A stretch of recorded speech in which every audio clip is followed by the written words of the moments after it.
Maybe you don't really want to die. Maybe what you want is to be heard. There's a kind of pain that doesn't bleed, it doesn't scream. It just lingers, quietly, behind your eyes, in the way you pause before speaking, in the way you fake that little laugh when they ask, "How have you been?" You've been carrying this weight so long. It stopped feeling like weight. It just became part of your posture, part of the way you breathe. But what if I told you this? You're not broken. You're unheard. There's a difference, because deep inside you, beneath the tired smiles and the numb mornings, there's a voice, a real one, and it's not asking for much. It just wants you to stop running from it, to stop silencing it with perfection, to stop abandoning it with distractions. Maybe you're not at the edge because life is too heavy, but because pretending to be someone you're not has become unbearable. You're ready to give up. But on what, exactly? Life? Or the version of you that was never true?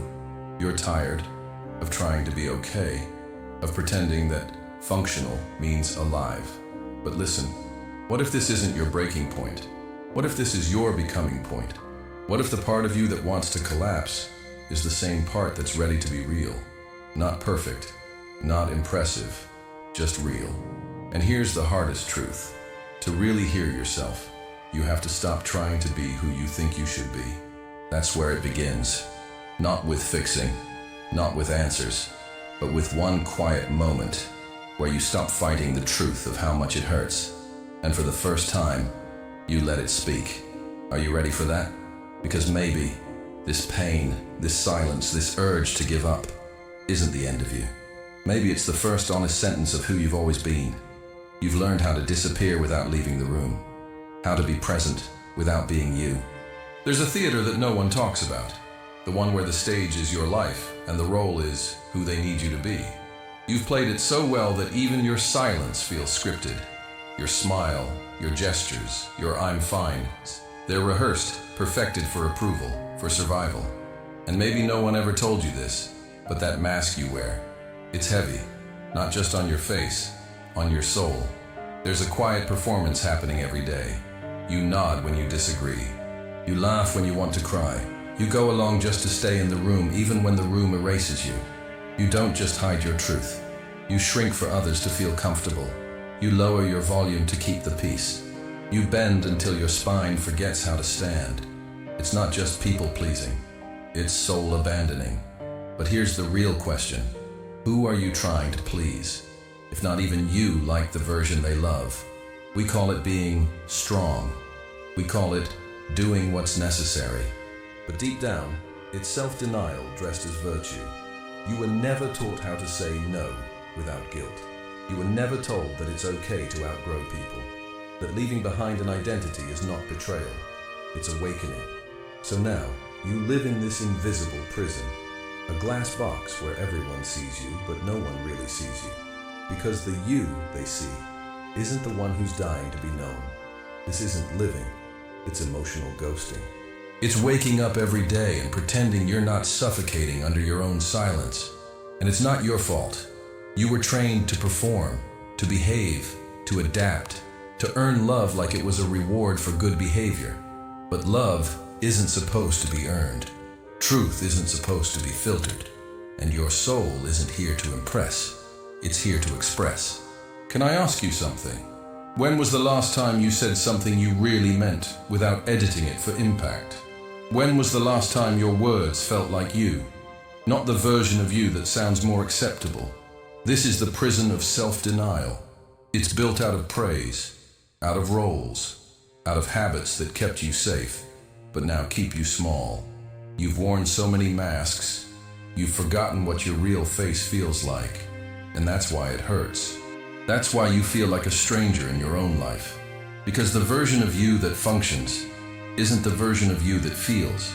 And this pretending, it's not sustainable. Because you're not just exhausted, you're grieving.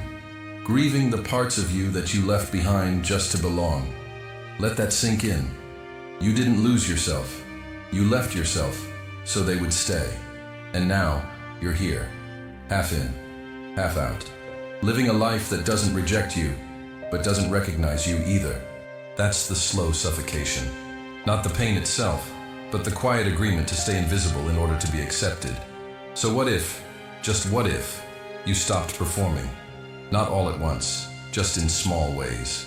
What if your no didn't come with an explanation? What if your tears weren't something to apologize for? What if your presence didn't require permission? The fear is real. You think, if I stop pretending, I'll lose them. But here's the deeper fear. If I keep pretending, I'll lose me. That's the edge you're standing on, not between life and death, but between illusion and truth. And the truth is this: the version of you that everyone loves isn't even you. So when you feel like giving up, remember, maybe it's not life you're done with. Maybe it's the mask, the act, the exhausting need to be someone you never really were. And if that's true, maybe this isn't your breakdown. Maybe it's the start of your return. Back to your voice, back to your face, back to yourself. What would you say if no one expected you to be okay? Write it here like no one's watching. No filters, no fixing, just the truth. Let this be the first time your real voice speaks, and someone finally hears it. There are wounds that don't scream, they whisper. Not in words, but in tension, in hesitation, in the way you pull away when someone gets too close. You call it being tired, but it's more than that. It's years of not being chosen. It's birthdays forgotten. It's apologies that never came. There's a kind of pain that molds you slowly. It doesn't show up like an earthquake. It arrives like rain, steady, soft, and unrelenting. Until one day, you wake up flooded, and no one notices. This is the grief that doesn't wear black. It goes to work. It sends texts back. It smiles at strangers. But inside, it's carrying memories like glass in the chest. Maybe you don't even remember when it started. Maybe it was when your mom told you to stop crying. Maybe it was when your friend stopped picking up the phone, or the day you realized your feelings were always too much. So you learned to shrink, to nod instead of scream, to hold in what was breaking you, because breaking down was never an option. And now you carry this ache like a second skin. You've gotten so used to suppressing pain, you confuse numbness with healing. But let me tell you something that no one ever said. The pain you hide is still shaping you. Every unspoken truth, every swallowed sadness, every smile that hurt to fake. It's not gone. It's just waiting for space, waiting for presence, waiting for you. There's a Buddhist truth that echoes here. Suffering is not the enemy, avoiding it is. Because every time you run from your pain, you also run from your truth. Your real self lives inside those wounds, not in spite of them, but because of them. The cracks in you, they are not flaws, they are openings. Your loneliness, your rejection, your deep sense of not belonging, they aren't signs of failure. They are signs that something real inside you refuses to settle for a life that ignores your soul.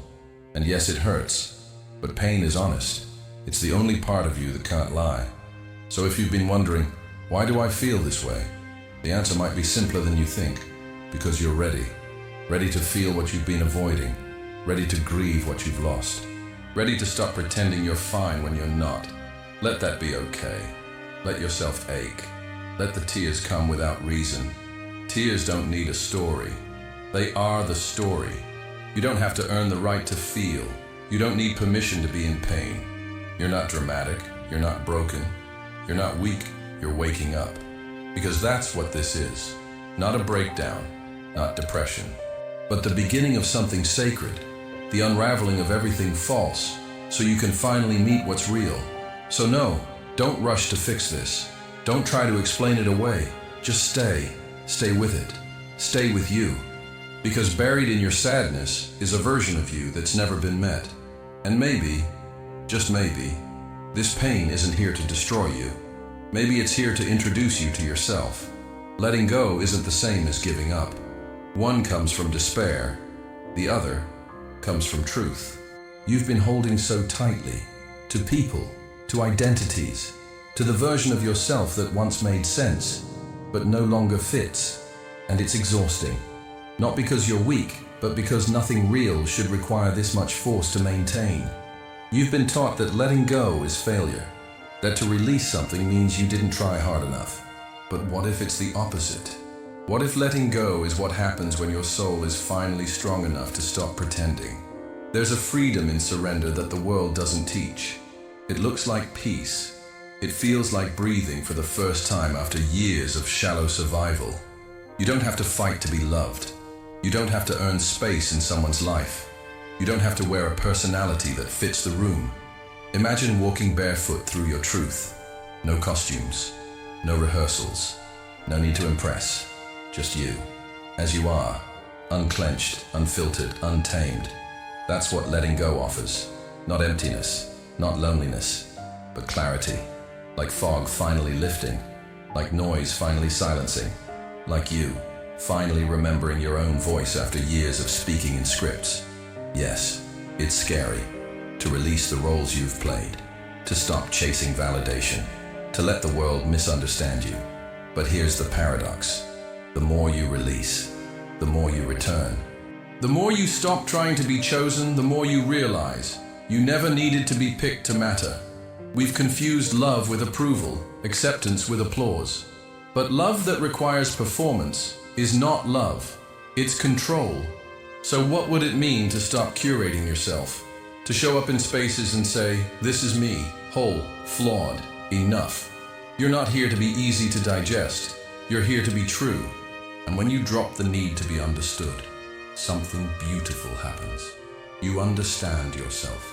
You begin to trust the quiet part of you that always knew. You begin to move like water, not trying to shape the world, but flowing through it with grace and honesty.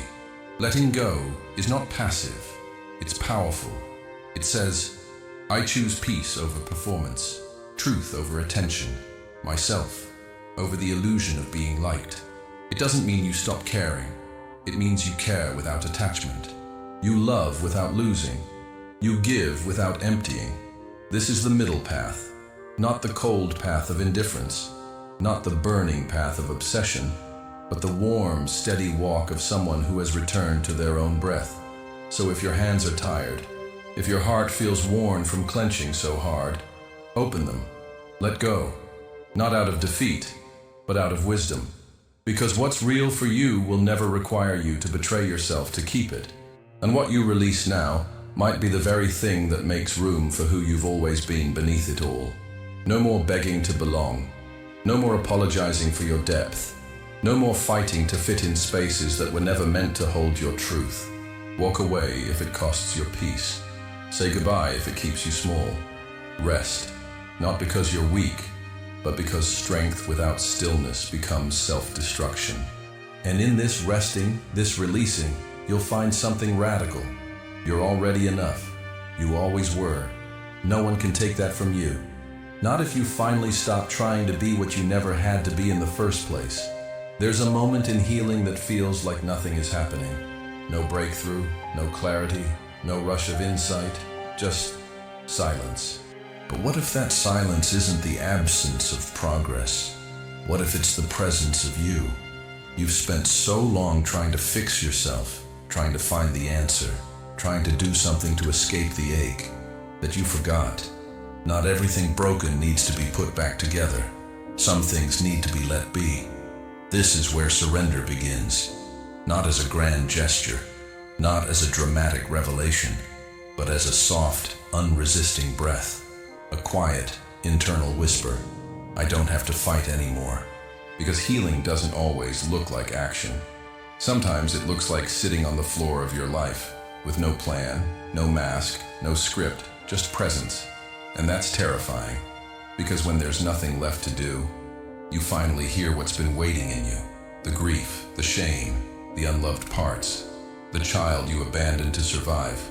But here's the miracle. When you stop running from reality, when you stop distracting, escaping, perfecting, reality stops hurting you. It becomes your ally. Buddhism teaches suffering ends not by erasing pain, but by turning toward it, looking it in the eye and saying, you belong too. So let this be your turning point. Not toward noise, but toward stillness. Not toward answers, but toward acceptance. That doesn't mean liking the pain. It means letting go of the resistance to having it. Because pain isn't what breaks you. It's the fight against pain that exhausts you. You've tried control. You've tried performance. You've tried disappearing in the name of being loved. Now try something radical. Stay. Stay in the room with yourself when the thoughts get loud. Stay in the discomfort without needing to label it. Stay in the body that aches, the breath that trembles, the story that never got told. Because there's something sacred that only reveals itself when you stop trying to become and finally start being. Not better, not healed, just honest. And honesty is the doorway to self-compassion. It's not passive. It's not weak. It's the most powerful surrender there is. Letting yourself be exactly as you are, and still being worthy of kindness. No more chasing meaning. No more proving you deserve to exist. This moment, this breath, this truth, it's enough. You don't have to explain your sadness. You don't have to translate your pain into something palatable. You are not a self-help project. You are a person, sacred, messy, needed. So stop waiting to be better to love yourself. Stop measuring your worth by your productivity, your healing pace, your emotional control. You're not behind. You're not broken. You're becoming in silence, in stillness, in surrender. And maybe, just maybe, the thing you needed most was never a solution, never a rescue. Maybe what you needed was to be heard by the one voice you've ignored the most, your own. So let this be your invitation. Sit, breathe. Don't perform, just be. And if no one else has said it, I see you, in your silence, in your ache, in your courage to stay. Maybe you don't need to be saved. Maybe you just need to be witnessed. And that starts now.